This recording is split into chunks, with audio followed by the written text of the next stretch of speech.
Hi friend, welcome to my YouTube channel. मैं अपने YouTube channel सान इंडियन स्टडी में आपका स्वागत करता हूं। आज मैं आपको मैथ का टॉपिक, जो फर्स्ट टॉपिक ही माना जाता है नंबर सिस्टम पढ़ाऊंगा और नंबर सिस्टम के बारे में आपको बताऊंगा कि नंबर सिस्टम क्या होता है, कितने प्रकार के होते हैं, जो नंबर हम लिखते हैं ये कौन सी लैंग्वेज का है या इस नंबर को क्या बोलते हैं, और काफ़ी सारे नंबर के बारे में आज हम आपको बताएंगे और इससे रिलेटेड आपको कुछ क्वेश्चन भी कराएंगे, लेकिन कुछ थ्योरी हम बताएंगे जो आपको यहाँ पर बताने जा रहे हैं। सबसे पहले मैं आपको बताता हूँ नंबर सिस्टम। नंबर सिस्टम का मतलब क्या होता है? नंबर सिस्टम मतलब संख्या पद्धति। नंबर का मतलब संख्या और सिस्टम का मतलब पद्धति या प्रणाली। सबसे पहले नंबर सिस्टम में आपका आता है कॉम्प्लेक्स नंबर। कॉम्प्लेक्स नंबर को हिंदी में कहते हैं जटिल संख्या। अब कॉम्प्लेक्स नंबर का आगे चल करके दो पार्ट हो जाता है। एक बन जाता है आपका रियल नंबर और दूसरा बन जाता है इमेजिनरी नंबर। इमेजिनरी नंबर का मतलब काल्पनिक संख्या और रियल नंबर का मतलब वो वास्तविक संख्या। ठीक है, वास्तविक संख्या में आपको देखा है तो यहाँ पर आपका कई प्रकार के नंबर वास्तविक में मिल जाएंगे। जैसे आपका बन जाता है 2 लिख दिया हमने, -3 लिख दिया।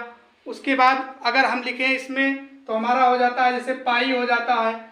उसके बाद 0.32 ये सब हमारे क्या हो जाते हैं? ये सब हमारे हो जाते हैं रियल नंबर। ये सब हमारे रियल नंबर में आते हैं।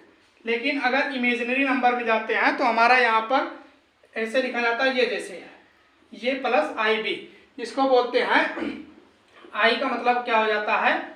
I का मतलब हो जाता है √-1, जिसको बोलते हैं आयोटा। ठीक है, तो हम आपको बताएंगे रियल नंबर। आगे चलकर रियल नंबर का दो पार्ट हो जाता है।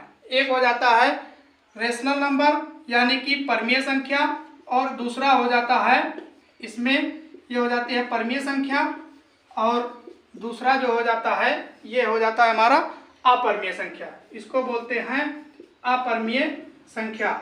लेकिन परमीय संख्या और अपरमीय संख्या बताने से पहले हम आपको बताना चाहते हैं कि नंबर के कुल कितने पार्ट होते हैं, कौन सा नंबर कहाँ से शुरू होता है, ये पहले बताएंगे आपको। तो बने रहिए वीडियो के अंत तक। तो चलिए अब आपको हम बताते हैं नंबर के विषय में।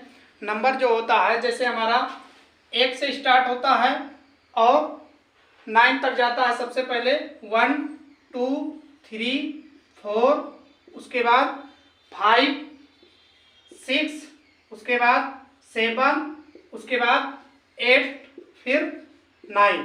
उसके बाद यहाँ तक हमारा टोटल नंबर होता है।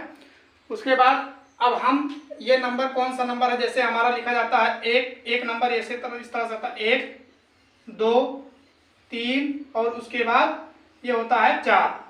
ये जो है हमारा हिंदी है। उसके बाद जो ये हम लिखते हैं इसको बोलते हैं अरेबिक। इसको बोलते हैं अरेबिक नंबर। ठीक है, ये अरेबिक नंबर होता है जिसको 1 से स्टार्ट होता है, 9 तक जाता है। और उसके बाद इसमें हमारा अगर एक नंबर और मिला दिया जाता है 0 आगे, तब टोटल हमारे ये 10 डिजिट हो जाते हैं, यानी कि 10 अंक हो जाते हैं, और 10 अंक से ही टोटल हमारा सारा नंबर बनता है। अब हम आपको बताएंगे सबसे पहले जो नंबर का टाइप होता है, नंबर का प्रकार होता है, वो हमारा होता है नेचुरल नंबर, जिसको हम बोलते हैं प्राकृतिक संख्या। नेचुरल नंबर यानी कि इसको हिंदी में बोलते हैं प्राकृतिक संख्या। जो ये हमारा होता है प्राकृतिक संख्या। प्राकृतिक संख्या हमारी कहाँ से शुरू होती है, कहाँ तक जाएगी? तब हमारी प्राकृतिक संख्या 1 से स्टार्ट होती है और 1 से लेकर 2 3 ऐसे डॉट ये इनफाइनाइट तक जाती है, यानी कि ये हमारा अनंत तक जाती है। 1 से लेकर के हमारा जितनी भी संख्याएं हमारे पॉसिबल हो सकती हैं, जितना भी हम राइट कर सकते हैं, वो सारी अनंत तक जाती हैं। उसके बाद नेचुरल नंबर के बाद हमारा आता है पूर्ण संख्या। पूर्ण संख्या यानी कि होल नंबर, इंग्लिश में बोलते हैं उसको होल नंबर। इसको बोलते हैं होल नंबर, यानी कि इसको हिंदी में बोलते हैं पूर्ण संख्या। अब पूर्ण संख्या क्या होती है? ये होती है हमारी पूर्ण संख्या। अब पूर्ण संख्या क्या होती है? पूर्ण संख्या में हम क्या करेंगे, यही नेचुरल नंबर में केवल यहाँ पर सबसे पहले 1 से पहले 0 लगा देंगे, उसके बाद 1, उसके बाद 2, उसके बाद 3, उसके बाद डॉट इनफाइनाइट तक हमारी क्या हो जाती है? पूर्ण संख्या, यानी कि इसको बोलते हैं होल नंबर। उसके बाद अगला टाइप हमारा जो आता है वो आता है इंटीजर। चलिए हम आपको बताते हैं इंटीजर के बारे में। इंटीजर मतलब इसका हिंदी में मतलब होता है पूर्णांक, इसको बोलते हैं पूर्णांक। पूर्णांक शब्द से ही हमें पता चल जाता है कि अर्थात जो हमारा पूर्ण अंक हो, यानी कि पूर्ण अंक, उसी को हम बोलते हैं पूर्णांक। जैसे इसमें हमारा क्या आ जाता है, 0 आ गया, 2 आ गया, उसके बाद 3 आ गया, 4 आ गया। अब इस पूर्णांक में हमारा प्लस में भी हो सकता है, जैसे -2, -3, प्लस में भी हो सकता है, माइनस में। बट इसमें कभी भी हमारा पॉइंट में ऐसा नंबर कोई नहीं आएगा, ना पॉइंट में आएगा और ना ही आपका यानी कि PYQ के टर्म में, ना कि आपका रेशनल नंबर के टर्म में कोई आएगा। ठीक है, इसमें क्या होगा, आपका पूर्ण अंक होगा और चाहे प्लस में हो और चाहे माइनस में हो।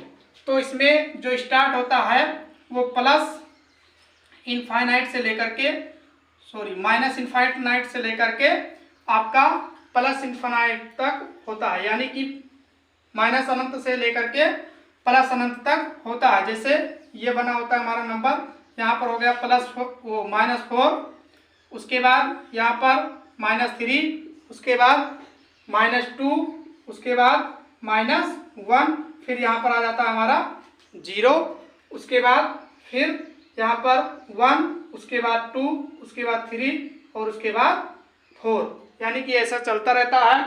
उसके बाद अब बात आती है कि जो 0 है हमारा, ये कैसा पूर्णांक है, यानी कि कैसा इंटीजर है, ये प्लस इंटीजर है या माइनस इंटीजर है। तो 0 हमारा क्या है, ये हमारा ना तो पॉजिटिव इंटीजर है और ना ही निगेटिव इंटीजर है।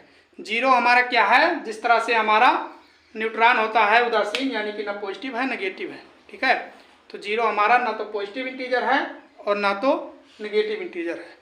तो हम बताएंगे प्राइम नंबर। प्राइम नंबर का मतलब होता है अभाज्य संख्या। इसको हिंदी में बोलते हैं अभाज्य संख्या, यानी कि जो भाग देने पर ना कटे उसे हम बोलते हैं अभाज्य संख्या। जो भाग देने पर पूरी तरह विभाजित ना हो उसी को बोलते हैं अभाज्य संख्या। जैसे हमारा क्या हो गया, सबसे पहले 2, देखिए एक बार 1 जो है हमारा ना तो भाज्य संख्या है और ना ही अभाज्य संख्या है, और 2 जो है सबसे छोटा इवन नंबर है, यानी कि सम संख्या है और अभाज्य संख्या भी है। तो 2 हो गया हमारा, 3 हो गया, उसके बाद 5 हो गया, फिर 7 हो गया हमारा, उसके बाद 11 हो गया, यानी कि डॉट डॉट ऐसे इनफाइनाइट तक, यानी अनंत तक जितनी भी संख्याएं ऐसी होती हैं जिनको भाग देने पर पूरी तरह वो विभाजित नहीं होती हैं, वो हमारी क्या कहलाती हैं, इवन नंबर, यानी कि ये कहलाती हैं प्राइम नंबर, यानी कि अभाज्य संख्या। ठीक है, अब यहीं तक अब हम पढ़ाएंगे, उसके बाद अगली वीडियो में आएगा जो हम आपको उदाहरण के साथ समझाएंगे। ठीक है, अब यहाँ तक आप लोग अभाज्य संख्या तक रिवीजन करने के लिए पूरा वीडियो अगर नहीं समझ में आता है तो पॉज करके देखिए और कमेंट सेक्शन में बताइए और वीडियो के अंत तक बने रहिए। अब अगला एपिसोड नेक्स्ट वीडियो में आएगा, तब तक के लिए धन्यवाद। जय हिंद, जय भारत।